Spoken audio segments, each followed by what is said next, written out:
ఇడ్లీ అరటికాయ పులిహోరకు కావాల్సిన పదార్థాలు. ఇడ్లీ ఇలా పొడి పొడిగా చేసుకోవాలి. అలాగే అరటికాయ ముక్కలు ముక్కలుగా చేసుకోవాలి. అలాగే కొద్దిగా పల్లీలు, కరివేపాకు, ఎండుమిర్చి, పచ్చిమిర్చి, నిమ్మకాయ ఒకటి, ఆవాలు, జీలకర్ర ఆవాలు, అలాగే కారము, ఉప్పు, పసుపు, మిరియాల పొడి, ధనియా పౌడర్ కొంచెము. తర్వాత చేసే విధానం: ఆయిల్ ఇలా వేసుకొని వేడెక్కిన తర్వాత వేసుకోవాలి.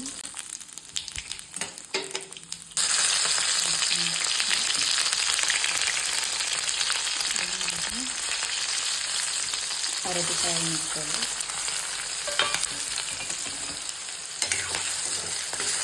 ఇవి బాగా ఫ్రై అయ్యే వరకు వేసుకోవాలి.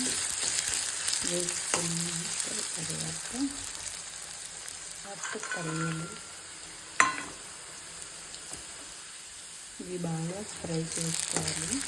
నూనెలోనే ఫ్రై కావాలి. మొత్తం వచ్చే వరకు వేసుకోవాలి. కొంచెం ఎక్కువనే వేసుకోవాలి.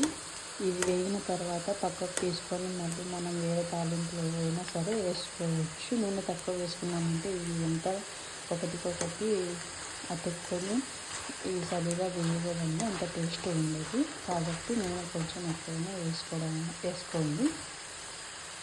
ఇక్కడ చూసినట్లయితే నేను ఆయిల్ అంతా ఇక్కడ తీసి పెట్టుకున్నాను. ఎక్కువ వేసాను కాబట్టి ఇప్పుడు ఫస్ట్ ఎండుమిర్చి వేసుకోవాలి. ఫస్ట్ వేసుకుంటే మాడిపోతుంది, అందుకు ఇప్పుడు వేసుకోవాలి.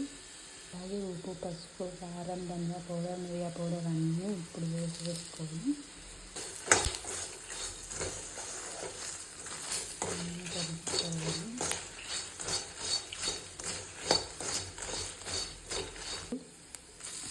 ఇడ్లీ పొడి చేసుకునేది మొత్తం ఇందులో వేసుకొని మిక్స్ చేసుకోవాలి.